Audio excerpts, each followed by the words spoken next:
오늘 할 거를 말씀드릴게요. 일단은 그 진도 3개 남은 거 38번부터 남은 거를 좀 마저 마무리를 좀 할 거고, 그 다음에 여기에 있는 게 답이 거예요. 보면은 저거. 그래서 이제 교과서 추가 변형 문제가 있고, 그 다음에 이제 모의고사 변형 문제를 좀 준비를 했어요. 가장 기본적인 거. 그래서 이거는 이제 전에도 한번 말했지만 변형 문제는 그냥 숙제용이라고 생각하면 돼요. 숙제용. 알겠지? 우리가 와서 아마 변형 문제를 할 일은 거의 없을 것 같아요. 알겠지? 그렇게 생각하면 되겠고. 그래서 이제 저 변형 문제가 저기 진도가 끝나고 난 다음에는 오늘 이제 원문을 다 줄 겁니다. 모의고사 원문 18번부터 40번까지 전부 다 줄 거고, 그 원문을 기반으로 이제 우리 전에 도식화 했던 거 기억나죠? 그거를 이제 직접 써서 한번 해볼 거예요. 써서. 그래서 어제도 이제 진행을 했었고, 이제 수업 시간에 항상 진행되는 게 진도가 끝나고 나면은 두 가지라고 생각하면 돼요. 첫 번째는 여러분이 지금 뭐 하고 있는 뭐 이제 어법 변형 테스트라든가, 그 다음에 따로 너네가 숙제를 해온 뭐 변형 문제라든가 뭐 기타 등등등 이제 뭐 저한테 이제 질문하고 싶은 거 질문하는 거고, 그 다음에 그 밖에 이제 남는 시간에는 계속해서 이제 도식화를 한다라고 생각하면 됩니다. 다음 주 금요일까지 끝내는 게 토요일까지 끝내는 게 일단은 목표예요. 일단은 됐죠? 그렇게 생각하시면 되겠고, 좀 더 자세한 거는 이따가 말씀드리도록 하겠습니다. 자, 일단 38번부터 보자. 38, 39, 40이 지문이 다 쉬워. 다 쉽기 때문에 요 3개 하는데 그렇게 시간이 오래 걸리지 않을 거예요. 그래서 요 3개 하고 잠깐 쉬는 시간 준 다음에 쌤이 하는 방법 자세하게 좀 설명을 해줄게요. 자, 바로 봅시다. 첫 문장부터 갈게요. Risks often rise. 위험은 종종 발생한답니다. From uncertainty. 불확실성으로부터 위험이 발생하는데 어떤 거에 대한 불확실성인가? about 전치사 뒤에 how 투부정사, 의문사에 투부정사 나왔어. 명사 구가 나왔지. 자, 뭐 하는 방법에 대해서 approach a problem or situation. 문제나 상황에 접근하는 방법에 대한 불확실성으로부터 위험이 종종 발생한답니다. 그러니까 리스크라는 것 자체가 이제 결국 왜 발생하는 거냐? 아우 머리 좀 자르셔야지. 아무튼 준이의 마음을 좀 알겠어. 아우 머리 좀 잘라야겠다. 어쨌든 그러니까 위험, 리스크라는 게 왜 발생하겠냐? 불확실하니까. 됐어? 그 얘기하는 거야. 불확실성은 또 발생한다고. 별 얘기 없어요. way to avoid such risk. 자, 그러한 위험을 피할 수 있는 한 가지 방법이 있대. 그게 바로 뭐냐? 투부정사 이하인데 to contract with a party. 이 contract가 동사로서 계약하다라는 뜻이거든. 계약하다. 됐어요? 그래서 파티는 이제 니네가 알고 있는 파티가 아니라 게임에서 나오는 파티라고 생각하면 돼요. 당사자입니다. 그래서 당사자와 계약하는 거예요.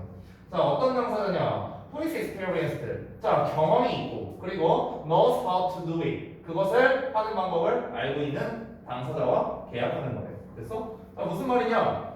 어떤 문제가 있어. 이 문제에 대해서 우리가 접근을 할 때 항상 리스크가 동반합니다. 왜 리스크가 동반하는가? 이거에 대한 결과를 내가 알 수가 없으니까. 됐어요? 그러면은 이 리스크를 좀 최소화하기 위해서는 어떻게 해야 돼? 전문가와 함께 계약을 해야 된다는 거죠. 전문가. 됐어요? 한마디로 말하면요. 경험이 있고 그리고 그걸 어떻게 하는지 알고 있다. 이게 누군데? 한마디로. 전문가잖아. 됐어? 그러니까 전문가와 계약을 해야 된다.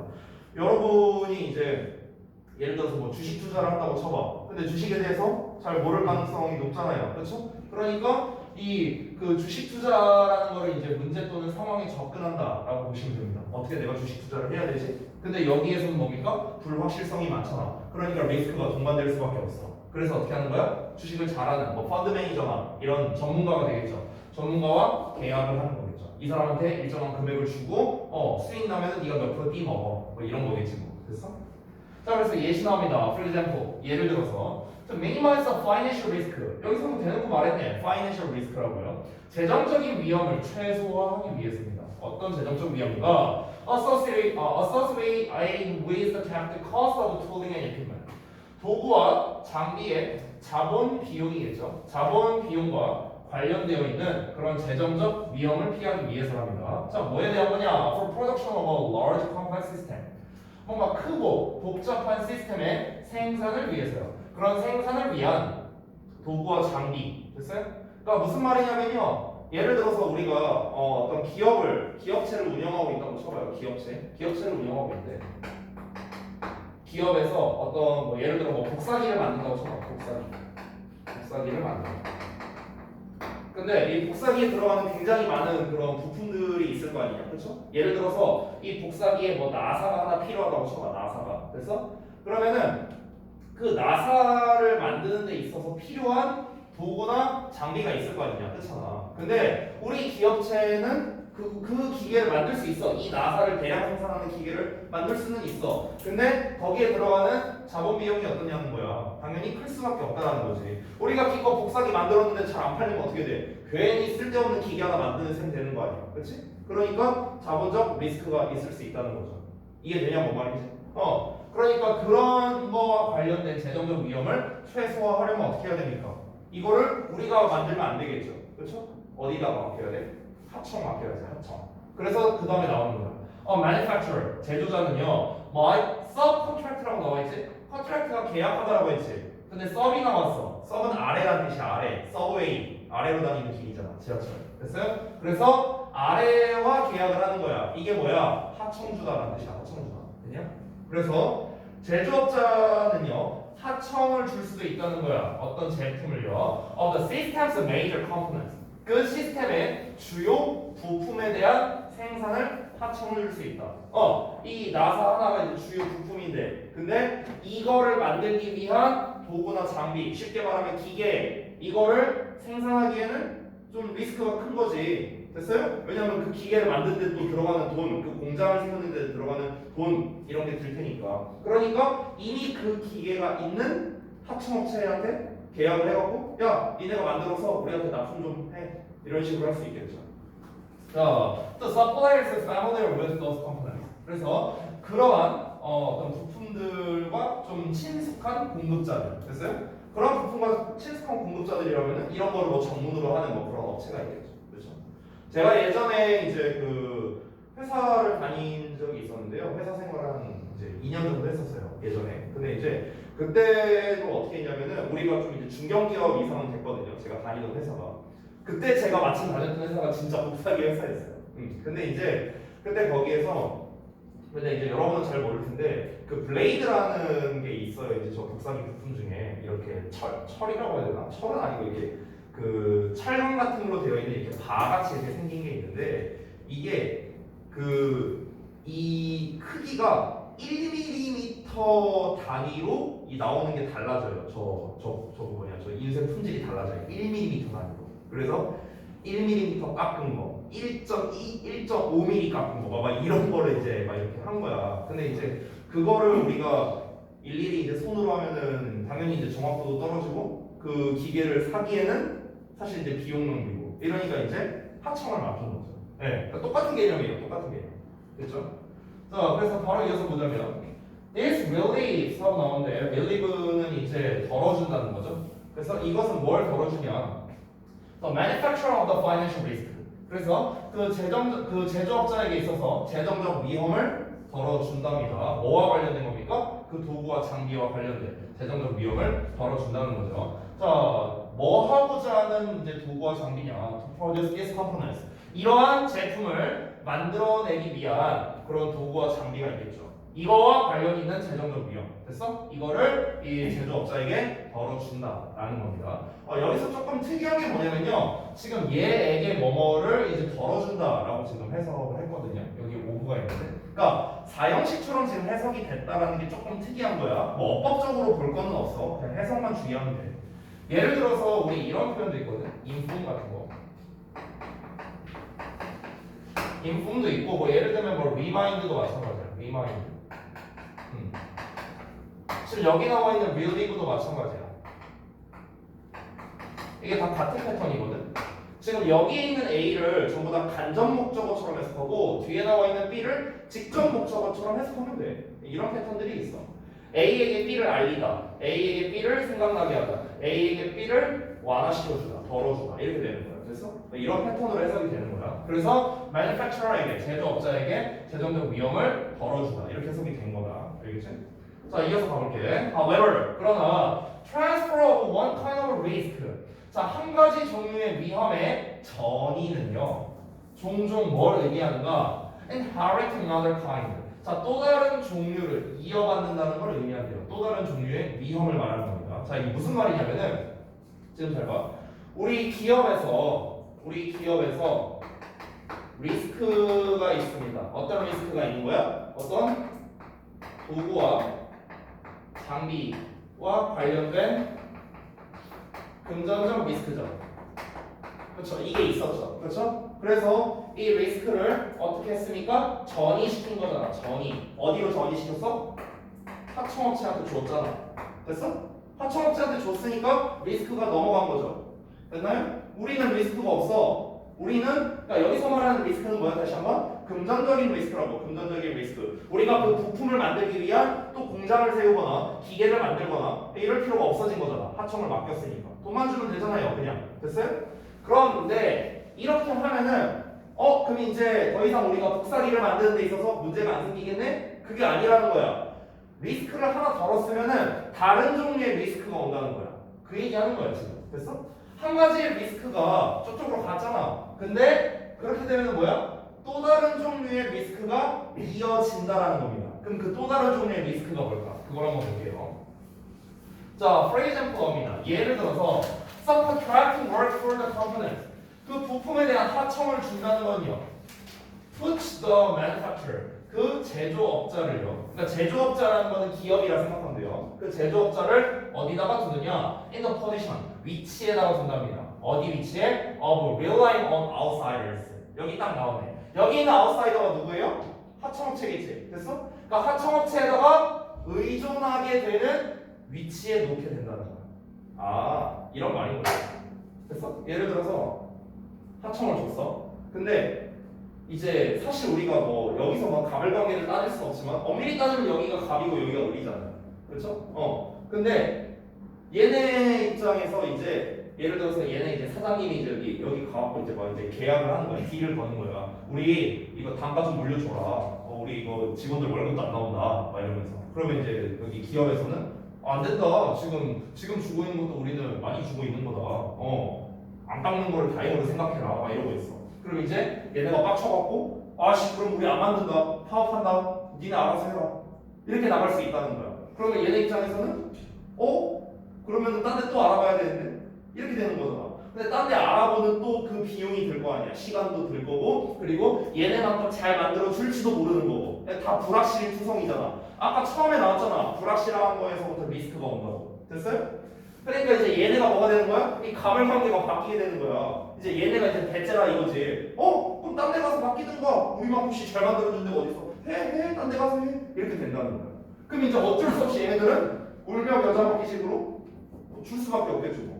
됐어요? 그러니까 가불관계가 바뀐다는 걸 지금 얘기하고 싶은 거야. 그 외부자한테, 즉 하청업체한테 뭐야? 너무나도 의존하게 되는 그런 포지션에 놓이게 된다는 거야. 이게 문제라는 거야. 또 다른 리스크가 온 거지. 됐어? 자, 그리고 그것은 위험성을 증가시킨대요. 어떤 위험이야? with the quality control이니까 품질 관리겠죠? 스케줄링, 일정 관리고요. And the performance of the end item system. end item이라는 건 완제품 말하는 거예요. 그래서 완제품 시스템의 어떤 그런 성과, 성능 이런 거와 관련된 리스크가 증가할 수도 있다는 거예요. 됐어요?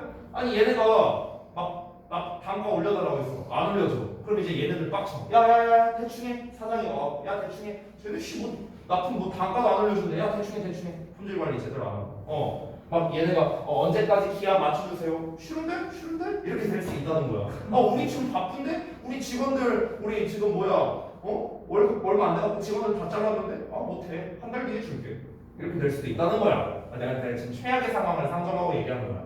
또는 완제품에 대한 성과도 안 좋을 수 있겠죠. 예를 들면은 대충 해.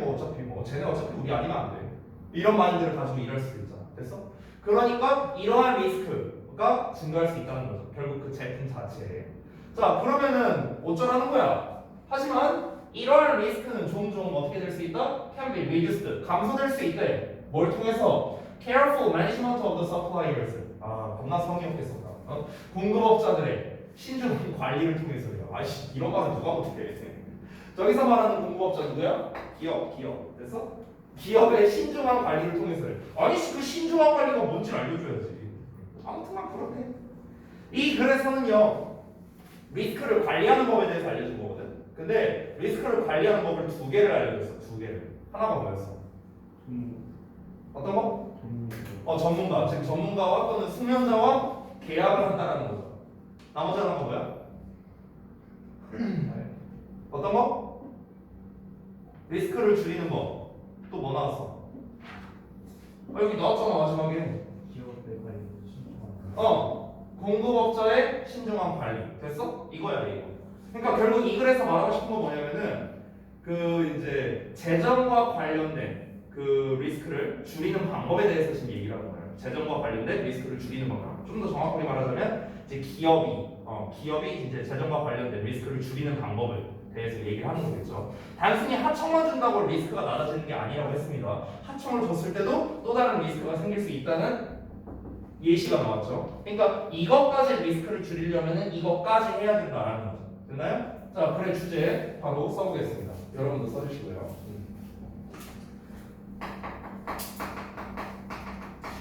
자, 그래 주제 정리해 보겠습니다.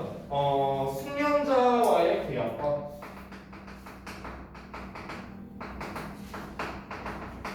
전문가라고 써도 되고요. 숙련자와의 계약과 그리고 신중한 관리를 통해.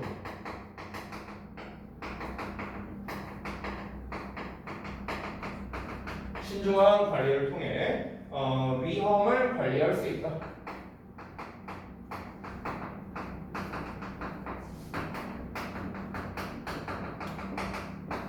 그렇게 됩니다. 그렇죠? 숙련자와의 계약과 신중한 관리를 통해 위험을 관리할 수 있다. 이게 뭐야? 이거를 주제예요, 주제. 그러면은 주제를 직접적으로 말하고 있는 부분이 두 번째 문장 그리고 마지막 문장. 이렇게 두 개가 되겠네? 됐어? 두 개가 각각 주제예요. 각각 주제. 합쳐서 주제라는 거야. 두 번째 문장 주제 1번, 마지막 문장이 주제 2번 이렇게 되는 거죠. 됐습니까? 어렵지 않지? 오케이, 넘어가자. 30분. 자, 우리 지난 시간에 그런 거 배운 적이 있거든? 스토리텔링이 나오면 뒤에 뭐가 나온다?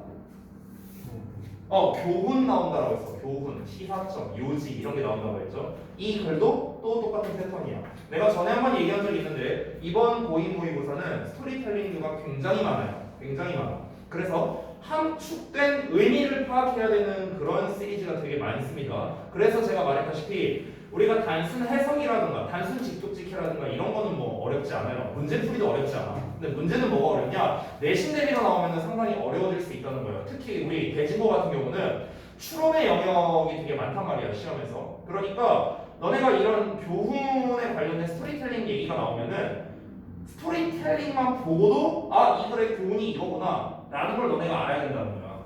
전에 우리 했던 지문 중에 그거 기억나요? 그 무슨 이제 누가 이렇게 등지고 이렇게 서 있는 이미지 이렇게 보여줬다는 거, 그 미술 교수가 기억나? 그러니까 그 지문에서 알려주는 교훈은 뭐였습니까? 있는 그대로 봐라, 세상을 있는 그대로 봐라. 이게 이제 교훈이었잖아요, 그렇죠? 그러니까 그런 것처럼 우리가 예시 부분만 보더라도 교훈이 딱 하고 떠오를 정도로 학습이 돼야 된다는 겁니다.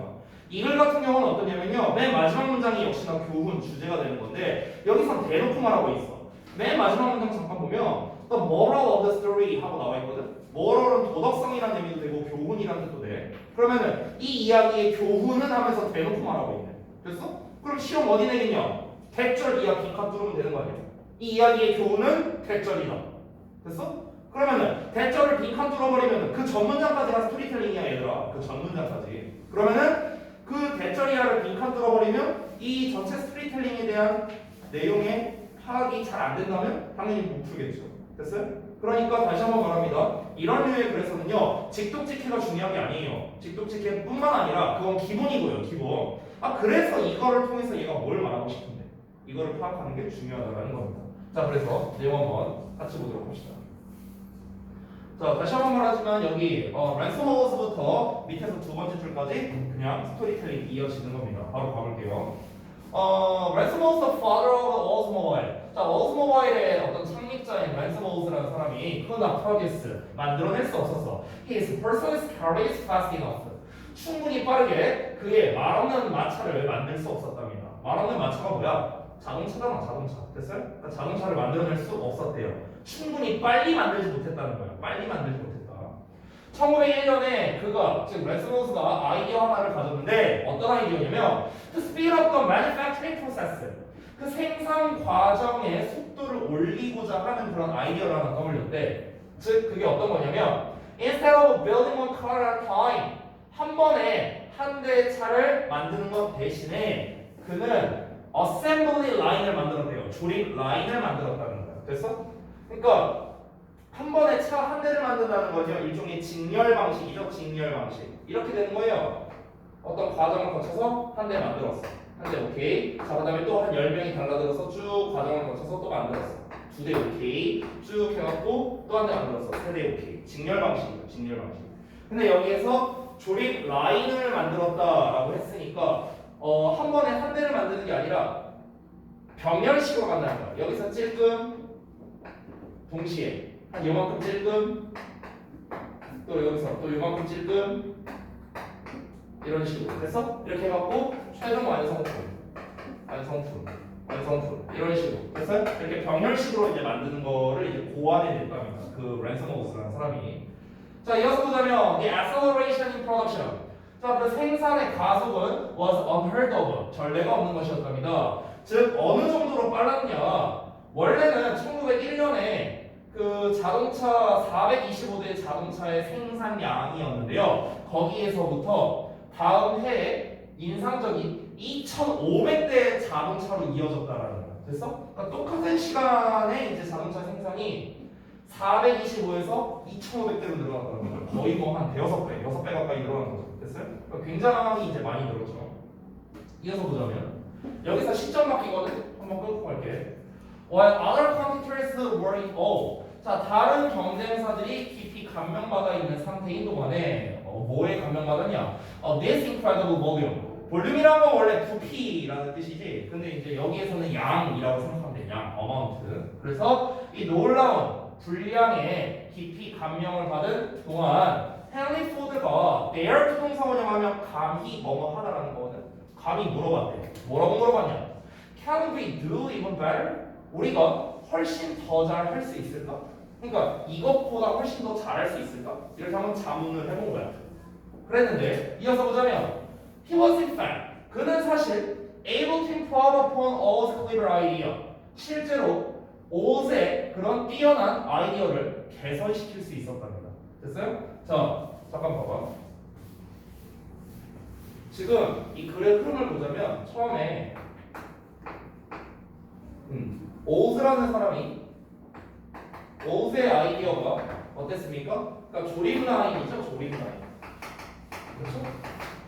근데 이 조립 라인 자체가 어땠습니까? 굉장히 어떻게 보면은 되게 좀 혁명적이죠, 발전적이고요, 그렇죠? 진보적입니다. 그렇죠? 근데 여기에서 포드의 아이디어가 나옵니다. 포드의 아이디어. 근데 포드가 어떻게 했답니까? 오즈의 아이디어를 더 발전시켰다는 거야. 임프로브 나왔잖아. 임프로브. 더 개선시켰대. 뭐 함으로써? Introducing conveyor belts to the assembly line. 조립 라인에다가 컨베이어 벨트를 도입함으로써 이게 더 증가됐다는 거야. 됐어요? 그러니까 조립 라인이 있어. 여기에 플러스 뭐야? 여기에 컨베이어 벨트가 들어가고. 그럼 얘는 뭡니까? 얘 위에 있는 거랑 비교해서 더 진보하게 된 거예요. 더 진보. 됐어요? 이거야 이거. 정리하자면 As a result, 그 결과 포드의 생산이 went through the road. 지붕을 뚫고 갔대요. 지붕을 뚫었다는 게 뭐야? 완전 정점을 찍었다는 거겠지 뭐. 자, 그래서 instead of taking a day and a half. 자, 하루하고도 절반이 걸린 것 대신에랍니다. 뭐 하는데? 모델 T 한 대를 제조하는데 하루하고도 절반이 걸렸다니까 대충 36시간 걸렸다고 하면 되겠네요. 그렇죠? 36시간 걸렸다고 칩시다. 과거에는요. 자, 그런데 그랬던 것 대신에 he was now able to spit them out. spit out 하면 이거 뱉어낸다는 거거든요. 그러니까 여기서 뱉어낸다는 건 생산해낸다는 거겠죠. 그는 그것들을요, 즉 자동차, 모델 T 뭐 그거 말하는 거겠죠. 자동차들을 뱉어낼 수 있었습니다. 생산할 수 있었습니다. at a rate, 어떤 속도로 of one car, 한 자동차가 every 90 minutes래요. 90분마다. 90분마다 한 대를 생산하는 속도로 생산해낼 수 있었다는 거야. 엄청 빨라진 거지. 1시간 30분으로 줄어든 거야. 1시간 30분. 원래 36시간 걸렸는데. 됐어? 뭐야? 이거 몇 분의 몇씩 줄어든 거야? 엄청나게 많이 줄었잖아. 됐냐? 그러니까 여기서 말하고 싶은 게 뭐냐면은 이 오스라는 사람이 굉장히 선구자적인 역할을 한 거죠. 그렇죠? 이 사람이 이제 선구자예요. 선구자. 이 조립 라인을 만들었다는 게 선구자의 역할을 한 거고요. 그리고 이 포드는 이거에 영감을 받아서 업그레이드를 시킨 거죠. 됐어요? 이렇게 된 겁니다. 개선시킨 거예요. 개선시킨 거.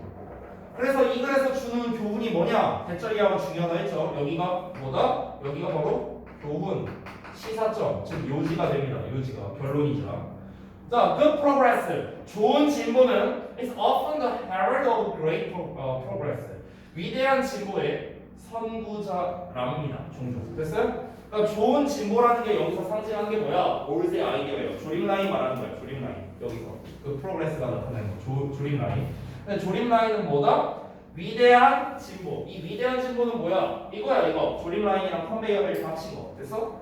이거의 선구자라고 해요. 선구자. 얘가 선구자라 했잖아. 됐습니까? 그러니까 여기에서 이제 뭐 말하고자 하는 거는 어떤 위대한 발명의 어머니는 이제 뭐 그 전에 위대했던 어떤 것이었다. 뭐 이런 식으로 말을 표현할 수도 있겠네. 말 만들기 나름이에요. 이 대절 내용은요. 됐어요? 그러니까 위대한 발명 이면에는 선구자의 역할을 하는 무언가가 있었다. 뭐 이런 식으로 우리가 글을 써도 되겠죠. 됐어요? 다시 한번 말하지만 더 진보한 것. 그러니까 우리가 본 거는 최종 버전, 더 진보한 버전이에요. 근데 그 이면에는 반드시 진보한 버전이 있었다는 겁니다. 우리가 지금 스마트폰을 그냥 되게 편하게 사용하고 있지만 이 스마트폰이 처음부터 뚝딱하고 만들어진 건 아니겠지 당연히. 지금은 더 진보한 버전일 거 아니야. 더더욱 진보한 버전이겠죠. 지금 여러분이 쓰는 거는. 그럼 이거에 시초 버전이 있을 거라고. 아이폰 1세대. 여기서부터 시작해요. 근데 그 아이폰 1세대란 것도 뭐야? 결국에는 핸드폰에서 나온 걸 테고. 그럼 휴대폰을 발명한 뭐 예를 들어 노키아 회사에서 처음으로 휴대폰이라는 걸 발명했어. 1990년대에. 그래서 거기서부터 시작이 된 거겠죠. 그 사람들이 그 기업이 선구자의 역할을 했고 다른 뭐 삼성이나 LG나 아니면은 뭐 애플이나 이런 데에서 그거를 받아갖고 더 진보를 시킨 거겠죠. 스마트폰이라는 새로운 거를 만들어낸 거죠. 됐어요? 그러니까 이런 식으로 우리가 보기에 이 더 진보된 버전은 반드시 그 전에 선구자의 역할을 하는 게 있었다. 이걸 말하고 싶은 겁니다. 됐죠? 그래서 여기서는 herald라는 표현을 썼는데 원래 우리가 알고 있는 선구자라는 거는 pioneer라는 단어가 있죠. pioneer. 이게 이제 선구자라는 뜻입니다. 선구자. 됐죠? 자, 그래서 이 글도 주제는 그냥 간단하게 말로 해드릴게요. 말로. 짧으니까요. 자, 다 하나 적어주세요.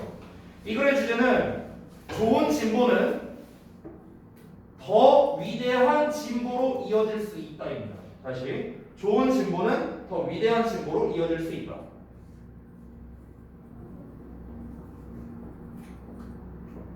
좋은 진보는 더 위대한 진보로 이어질 수 있다. 됐죠? 자, 마지막 40번 보겠습니다. 내가 전에 한번 얘기한 적 있는 것 같은데 이 40번은 주로 뭘 좋아한다? 연구, 실험 이런 거 좋아한다고 했어요. 그래서 미리 좀 얘기를 하자면은 하나, 둘, 셋, 네 번째 문장을 보면은 거기에서 실험 얘기가 나와 있다. Thorndike designed the study 한 연구를 설계했다 이렇게 나와 있죠. 연구 내용 나와 있지, 그렇지? 그래서 이 글의 주제는 두 번째 문장이에요. 두 번째 문장. 여기가 주제고 네 번째 문장이 연구가 됩니다. 미리 좀 써줄게요. 여기 she believed가 이제 대절 나와 있는데 여기가 바로 이 글의 주제고요. 이 네 번째 문장 여기가 뭡니까? 여기가 실험 내용 시작이에요. 실험 시작. 그래서 연구 내용 시작. 그럼 연구가 나오면 그에 대한 뭐 결론이 나와야 될 거 아니야? 그 결론이 어디 나와 있냐면 밑에서 두 문장이 됩니다. 다음 페이지에 보면은 이 요약문 말고 이거는 실제 요약문이었어요. 실제 요약문. 그 요약문 말고 이 두 문장이지. 이 두 문장. 이게 뭐냐? 이게 결과예요. 결과. 실험에 대한 결과예요. 실험에 대한 결과. 됐어? 근데 이제 너네가 기억날는지 모르겠는데 우리가 연구 실험 조사 통계류의 글이 나오면은 항상 이제 실험 내용 그리고 실험 결과, 그리고 그 실험 결과를 통해 알 수 있는 것, 이 3단 구조로 나눠야 된다 했는데 이 글에서는 실험 결과를 통해 알 수 있는 것은 안 나왔어요. 안 나왔어. 정확히 말하자면요, 이 결과 뒤에 안 나왔다는 거예요. 결과 뒤에. 이 실험 결과를 통해 알 수 있는 거는요, 우리가 추론적 내용으로 파악을 해야 돼요. 추론하는 의미로서. 그래서 내가 이제 좀 예측을 해보자면, 지금 요약문으로 기존에 나왔었잖아요. 근데 얘를 또 요약문으로 낼 수도 있어요. 시험에서. 어떻게 내는지 내가 좀 이따가 예시를 한번 보여줄게요. 일단 내용 먼저 봅시다. 자, 40번 볼게요. 자, 앤드 프렌다이크라는 사람이 있는데 이게 누구냐면요, 1차 진료 의사랍니다. 버스턴에 있는. 자, 이 사람이 had a crazy idea. 아주 미친 생각을 했대요. 엄청나게 좋은 아이디어, 번뜩이는 생각을 했답니다. She believed. 그녀가 믿었는데 대절 이하를요. 대생략. She could improve the eating habits. 식습관을 개선시킬 수 있다고 믿었대. 어떤 누구의 식습관이냐? Of thousands of hospital staff and visitors. 그 수천 명의 병원 직원들과 방문객들의 식습관을 개선시킬 수 있다고 믿었대요. Without 뭐 하지 않고요. Changing their willpower. 그들의 의지력이나 아니면 motivation, 동기부여를 변화를 주지 않고도요. In the slightest way. 가장 간단한 방법. 됐습니까? 아니 누군가가 병원에 입원해 있어. 그러면 그 병원에 찾아오는 방문객들이 있을 거 아니에요. 그렇죠? 아니면은 그 병원에서 일하는 각종 직원들이 있겠죠. 뭐 의사가 될 수도 있고 그냥 평범한 뭐 청소부가 될 수도 있고 직원들이 있습니다. 근데 그 사람들의 식습관을 개선하는 방법을 이제 좀 믿게 됐다는 거야. 식습관을 개선할 수 있다고 이제 믿었다는 겁니다. 근데 식습관을 개선하려면 보통 우리가 어떻게 해야 돼? 충고를 하던가, 이런 거 드시지 마십시오, 이런 거를 드십시오, 뭐 충고를 해주거나, 아니면은 그러니까 그 충고라는 게 결국엔 동기부여와 관련이 있는 거겠지. 너가 이렇게 먹으면은 너 나중에 약 된다, 뭐 이러면서 동기부여를 해주거나, 아니면은 의지력을 바꾸는 거죠. 얘도 뭐 관련성이 있겠죠. 이런 식으로 해라, 저런 식으로 해라, 뭔가 강제성을 부여할 수도 있고요. 이거 드시면 안 됩니다, 이러면서. 근데 이런 거를 안 하고 식습관을 개선할 수 있는 그런 방법을 뭐 떠올렸나 보죠. 자, 그게 먼저 한번 보겠습니다. In fact, 사실은 she didn't plan on talking to them at all. 자, not at all이니까 전혀 아닌 거야. 그녀가 전혀 계획을 안 세웠대. 그들과 얘기하는 거에 대해서. 얘기도 안 했대. 뭐야? 근데 어떻게 식습관을 바꿔? 얘기도 안 하고. 근데 이제 방법이 있겠죠. 보겠습니다. 프런다이크가 한 연구를 설계했는데 어떤 연구냐면 to alter the choice architecture of the hospital cafeteria. 병원 구내식당의 선택 구조를 바꾸기 위해서 연구를 설계했대요. 선택 구조. 이 선택 구조라는 게 뒷내용에 나오는데 그거를 너네가 잘 기억하고 있어야 됩니다. 선택 구조를 바꾸기 위해서 연구를 설계했대요. 뭔 선택 구조를 말하는 거지? 이어서 볼게요. 그녀가 시작했어요. by ing 뭐 함으로써 changing 변화시킴으로써 how drinks were arranged in the room. 여기서의 룸이라는 건 그 카페테리아 말하는 거야. 그 공간 안에 있는 음료가 배치되어 있는 방식을 변화시킴으로써 시작을 했다는 거야. 됐어? 뭔 말일까? originally. 자, 여기서부터 이제 좀 본격적 설명을 하는 거야. 여기까지는 일단 결론을 먼저 말했어. 뭐 음료가 놓여 있는 방식의 배치를 바꿨대요. 배치를 바꾼 거야. 근데 뭐 그 배치가 뭐 어쩌라는 거야? 모르잖아 우리는. 그러니까 이제 배경 설명이 들어간다. 원래는 the refrigerators, 그 냉장고는요. 어떤 냉장고냐? Located next to the cash registers in the cafeteria. 그 구내식당 안에 있는 현금 등록기가 있대요. 이 현금 등록기 옆에 위치되어 있는 냉장고는요. were filled with only soda. 오로지 소다로만 가득 차 있었대. 소다가 뭐야? 탄산음료야. 탄산음료. 그래서 탄산음료만 가득 차 있었대.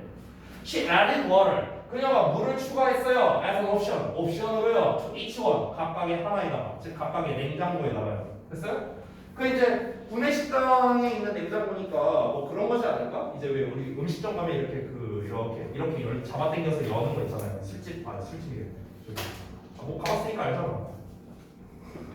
되게 자연스럽게 끄덕끄덕하네. 술집 가봤어요? 그래 알았어. 아니 준이가 되게 별거 아니라도 갈 수 있지 뭐. 하면서. 그래? 많이 마셔. 자, 넘어갈게요. 자, additionally, 게다가 she placed, 그녀가 놨어요. baskets of bottled water. 그 병이 든 물에 바구니를 놨답니다. 어디다가? Next to food stations. 그 음식 주는 장소 옆에다가요. Throughout the room. 그 공간 전체적으로. 됐죠? 자, 그래서 소다는 탄산음료는 여전히 이제 그 원래 냉장고 안에 있었어요. 하지만 물이 이제 이온 가능해진 거죠. 모든 그 음료가 있는 곳이에요. 됐어? 그러니까 이게 뭐냐면은 아까 전에 뭐라고 나왔냐면 선택 구조를 바꿨다고 했어요, 얘들아. 그러니까 예를 들어서 여기 냉장고가 있고요. 여기 뭐 어디 선반 같은 게 있다고 쳐봐요. 선반이 있어. 근데 여기에 원래 뭐가 있었냐면 탄산만 있었다. 탄산만. 원래는 탄산만 있었어. 근데 여기서 탄산음료가 상징하는 게 뭘까? 건강에 좋은 거겠냐, 안 좋은 거겠냐? 안 좋은 걸 거 아니야, 그렇지? 근데 여기다가 이제 뭘 추가했냐면요, 그냥 물 넣은 거야, 물. 됐어? 혹시라도 헷갈릴까봐 말하는데 탄산에다가 물 탔다는 게 아니에요. 그러니까 물을 따로 배치했다는 거예요, 알겠지? 그러니까 물을 여기다가 따로 배치했다는 거야. 그러니까 원래는 물이 없었으니까 물 마시고 싶은 사람은 원래 물을 못 마셨겠지. 탄산음료 그냥 사 마신 거야. 근데 물을 추가했어. 그럼 어떻게 되겠냐? 원래 탄산음료를 먹던 사람들은 뭐 먹겠지. 근데 물을 원하는 사람도 있을 거 아니야. 그렇지? 그럼 이제 어떻게 된 거야? 선택 구조를 바꾼 거죠. 그전에는 선택권이 없었어. 그냥 닥치고 탄산음료 먹었어야 돼. 근데 이제는 아니라는 거야. 이제는 물을 먹거나 탄산음료를 먹거나 이렇게 할 수 있겠다는 거죠. 됐어요? 선택 구조를 바꿨다고. 이해되냐? 그럼 우리가 판매량으로 따졌을 때 어떻게 되겠냐? 물을 동시에 설치하니까 탄산음료의 판매량은 당연히 줄었겠죠. 아니 탄산음료 원래 사 먹던 사람이 물을 사 먹을 테니까. 그랬어? 그럼 당연히 물의 판매량이 올라가겠고요. 됐니? 이 얘기한 거야. 당연히 그 말이 나오겠죠. 그래서 over the next 3 months. 자, 다음 3개월에 걸쳐서 the number of soda sales at the hospital. 자, 그 병원에서의 탄산음료 판매의 숫자가요 떨어졌답니다. 11.4%만큼 떨어졌대요. 떨어졌다고 나왔죠. Meanwhile, 한편 sales of bottled water, 그 병에 든 물의 판매는요 증가했답니다. 25.8%만큼 증가했답니다. 됐어요? 이러고 끝났습니다. 이러고 지문이 끝났어요. 그러면은 이 글에서 말하고 싶은 게 뭘까? 요약문을 한번 같이 볼게요. 요약문은 뭐냐? 썰다이크에 의해 수행된 그 이제 연구가 대처리안을 보여주는데 the placement of drinks, 음료의 배치랍니다. 병원 구내식당에 음료의 배치가 선택에 영향을 줬습니다. 사람들이 내리는 선택에 영향을 주었고, 그리고 그것은요 lower the consumption of soda니까 탄산음료의 어떤 섭취를 낮췄다. 이렇게 나왔습니다. 됐어요? 그러니까 이 글의 요약문은 굉장히 구체적이에요. 지금 굉장히 구체적이죠. 그런데 대신해서 내는 스타일의 요약문은요 이렇게 구체적으로 내는 거를 별로 좋아하지 않습니다. 조금 더 포괄적으로 이제 문제를 내요. 자, 그러면은 여기에서 우리가 약간 이제 여기에서 좀 자세하게 나왔잖아요. 무슨 뭐 썬다이크라는 사람 이름도 나왔어, 뭐 병원 구내식당 나왔어, 탄산음료 나왔어, 이런 것들 나왔잖아, 그렇지? 그러니까 이런 거 말고 조금 더 우리가 범위를 넓혀서 생각해보자. 범위를 넓혀서. 아까 말했다시피 여기에서 물이라는 거는 건강에 좋은 거를 상징하는 거였어요. 그렇죠? 딱 보더라도. 탄산음료는 건강이 상대적으로 좋지 않은 거를 상징하는 거였죠. 그렇죠? 우리가 이건 보더라도 그냥 알 수 있는 내용이잖아. 그렇지? 자, 근데 이거를 뭔가 선택할 수 있도록, 즉 이제 고객들로 하여금 선택할 수 있는 선택권을 주니까, 그러니까 사람들이, 그러니까 단순히 말하면 선택 구조를 바꾸니까 사람들의 건강, 식습관이 이제 개선이 됐다라는 걸 이제 결국에 말하고 싶은 거잖아요. 그렇잖아. 탄산음료의 섭취량이 낮아졌다는 것 자체가 뭔데요? 아까 우리 저기 주제 부분에 나왔던 식습관이 개선됐다는 거죠. 식습관이 개선됐다는 거. 됐어요? 자, 일단 이걸 알고 있는 상태에서 주제를 한번 먼저 써보겠습니다. 자, 주제를 먼저 써보자면 선택 구조를 바꿈으로써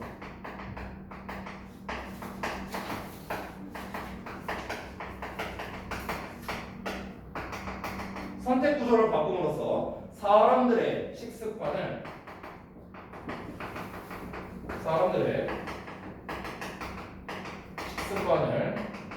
간단히 개선할 수 있다라는 거예요. 됐어요? 선택 구조를 바꿈으로써 사람들의 식습관을 간단하게 개선할 수 있다.